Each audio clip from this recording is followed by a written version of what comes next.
Our mother tongue is so easy to follow and well organized. So here we go. In Unit 1, you master the 8 classes of words. This single unit alone would have massively benefited most of the Latin students that I've ever taught.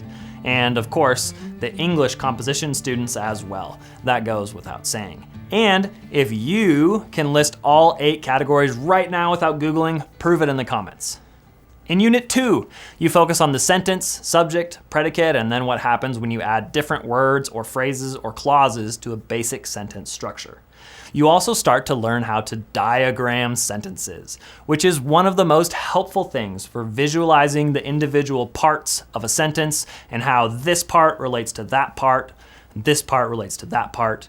You'll keep diagramming as we learn new concepts through the rest of the book. Basically, you're creating a visual mental map for grammar. Now, Unit 3 covers special properties of nouns and pronouns. For example, pronouns are pretty much the only place in English that we still have inflected cases. That means where a word changes depending on what it does in the sentence. She changing to her, or he to his and him. Obviously, other languages do that all the time, but English, of course, relies on word order, which is why you study sentence structure in Unit 2. See what we did there? Unit 4 covers special properties of verbs. Again, if you ever want to study another language like Latin or Spanish or French or even Arabic, but not, I have heard, technically Chinese, you'll learn necessary terms for discussing verbs and learning how to form them, like principal parts, tenses, more than that. Unit 5 has those tricky English verbals.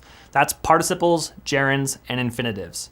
Again, since English copied most of its grammar rules from Latin, this will be very helpful across multiple subjects. Unit 6 concludes with special properties of adjectives and adverbs, including those almost always to be avoided dangling modifiers. Oh yeah, and there's an appendix on punctuation and text formatting as well. If you have a student in the 6th to 9th grade age range, the new 2nd edition of Our Mother Tongue is what you've been looking for.